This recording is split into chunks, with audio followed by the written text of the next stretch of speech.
Je vais faire 5 suppositions sur les personnes présentes dans cette pièce aujourd'hui. Je suis prêt à parier que vous voulez réussir votre vie professionnelle. Je suis prêt à parier que vous voulez réussir votre vie personnelle. Je suis prêt à parier que vous avez besoin de vous sentir utile. Je suis prêt à parier que vous voulez vous sentir en sécurité pour votre avenir.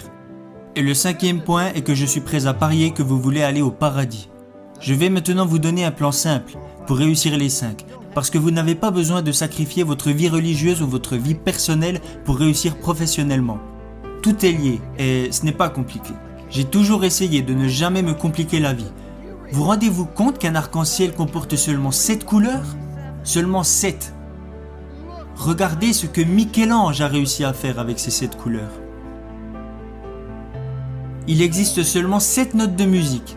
Regardez ce que Beethoven a réussi à faire avec ces 7 notes.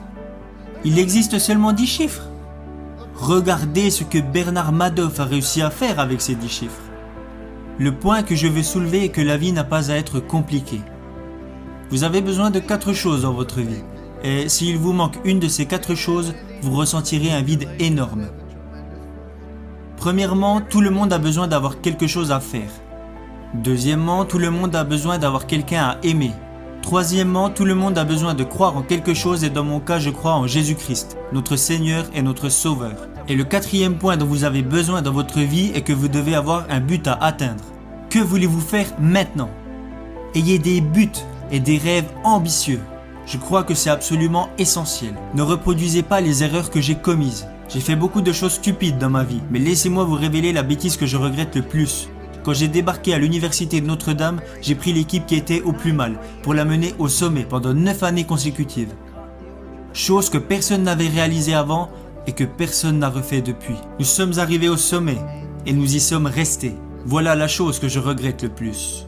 Vous savez, il y a un dicton qui dit « Vous progressez ou vous mourrez. Soit l'arbre grandit, soit il meurt. » Il en va de même pour votre mariage, il en va de même pour votre business ou pour vous-même en tant que personne. Et je ne dis pas ça parce que je suis vieux, même si maintenant mes bougies d'anniversaire coûtent plus cher que mon gâteau. Cela est plutôt en rapport avec les efforts que vous devez faire pour vous améliorer. Nous avons atteint le top et j'ai dit nous y sommes arrivés, restons comme ça, ne prenons plus de risques. Nous avons terminé second du championnat et tout le monde a dit que j'étais un idiot. Alors que le gars qui termine dernier au concours de médecine, lui, il l'appelle docteur. Ça me semble injuste. Quand j'ai quitté Notre-Dame, je n'aurais jamais pensé entraîner à nouveau. Où aurais-je été après Notre-Dame ? Ma mère disait, quand tu quitteras Notre-Dame, tu iras directement au paradis, t'asseoir à côté du pape. Tu n'auras plus l'âge d'entraîner. Alors, je suis parti vivre dans une ville où l'âge moyen ne faisait qu'augmenter. Et là, ce que j'y ai découvert est que je n'étais pas fatigué d'entraîner. Vous devez avoir un but, un rêve à atteindre. Et même si vous avez déjà accompli de grandes choses, qu'en est-il à présent ? Je vais vous dévoiler un plan simple pour réussir les 5 hypothèses que j'ai faites au début de ce discours. Je crois vraiment aux choses que je vais vous dire car elles ont marché pour moi et j'aurais aimé les connaître lorsque j'avais 21 ans. Il n'y a que 3 règles que vous devez suivre. Règle numéro 1, faites ce qui est bien. Faites le bien, évitez le mal et si vous avez un doute, regardez dans la Bible. Je ne crois pas que c'est bien de retrouver le portefeuille d'un coéquipier avant même qu'il l'ait perdu. Ça s'appelle du vol, mon garçon. Je l'ai trouvé, oui, mais il ne l'avait pas encore perdu. Faites ce qui est bien. Il n'y a jamais de bon moment pour faire de mauvaises choses. Et il n'y a jamais de mauvais moment pour faire de bonnes choses. Faites le bien et soyez honnête avec vous-même. Jeunes gens, profitez de la vie, amusez-vous. Vous allez avoir des problèmes, vous allez rencontrer des difficultés. Ça fait partie de la vie. Ce n'est pas parce que vous êtes diplômé que vous n'aurez pas de problème. Et ne racontez pas vos problèmes à tout le monde. Savez-vous que 90% des personnes n'en ont rien à faire ? Et les 10 autres pourcents sont contents que vous les ayez, alors vous feriez mieux de les garder pour vous.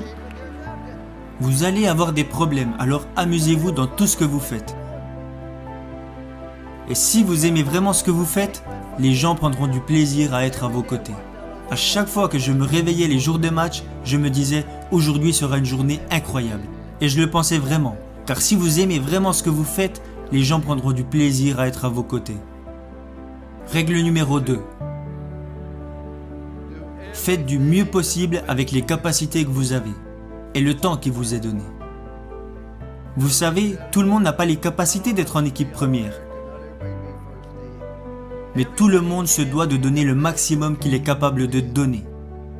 Si vous voulez échouer, alors vous avez le droit d'échouer. C'est ça qui est génial dans ce pays. Vous n'avez pas le droit de faire échouer les autres si vous n'exploitez pas au mieux vos capacités. Vous avez mis un enfant au monde. Vous avez un business. Vous avez rejoint une équipe.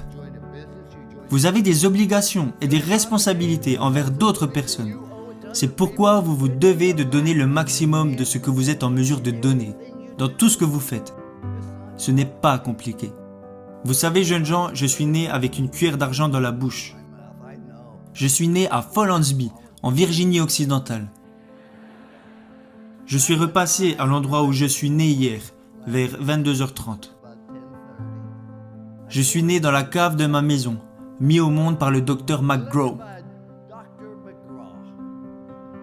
Nous n'avions qu'un lit pour moi, ma sœur et mes parents.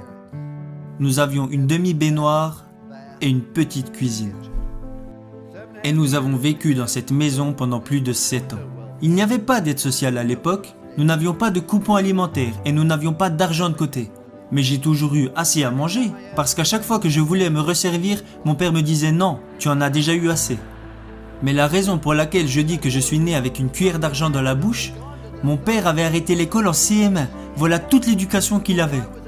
Alors pourquoi je vous dis que je suis né avec une cuillère d'argent dans la bouche ? C'est parce que mes parents m'ont appris que la vie est une question de choix, et qu'ils soient bons ou mauvais, ce sont vos choix qui vous définissent. Alors ne blâmez jamais les autres, car si vous recevez une bonne éducation et que vous êtes prêt à travailler dur et à surmonter les problèmes et les difficultés, alors dans ce grand pays, vous pouvez accomplir des choses extraordinaires. Voilà pourquoi je dis que je suis né avec une cuillère d'argent dans la bouche. Ma dernière règle est de montrer aux autres que vous vous souciez d'eux. Vous ne pouvez pas entrer dans une pièce et dire « Hey, je suis là, regardez-moi ». Non. Dites plutôt « Je suis là, comment puis-je vous aider ?» Ce n'est pas si compliqué. Souciez-vous sincèrement des autres, car vous pouvez impacter la vie de chaque personne que vous rencontrez par un sourire, un mot gentil ou un encouragement. Parce que vous voyez, quand vous faites de bonnes choses, les gens seront toujours plus à même de vous faire confiance. Ma femme et moi nous sommes mariés car nous avons trouvé cette confiance en nous, et nous ne l'avons jamais perdue. Le seul moyen de vous faire confiance est de faire des choses bien. C'est ce que Dieu veut que nous fassions. Faites de bonnes choses. Le second point est de faire le maximum avec les capacités que vous avez, parce que quand les gens apprendront que vous vous êtes engagé à viser l'excellence, ils auront envie de vous suivre.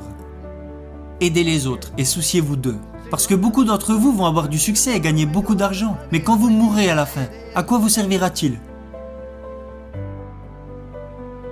Mais heureusement, beaucoup d'entre vous vont plutôt choisir de devenir signifiants.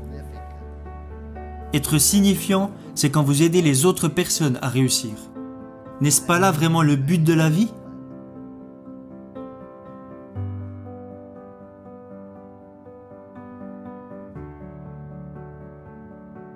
J'aurais aimé connaître ces 3 règles lorsque j'avais 21 ans, et je les utilise maintenant depuis plus de 40 ans.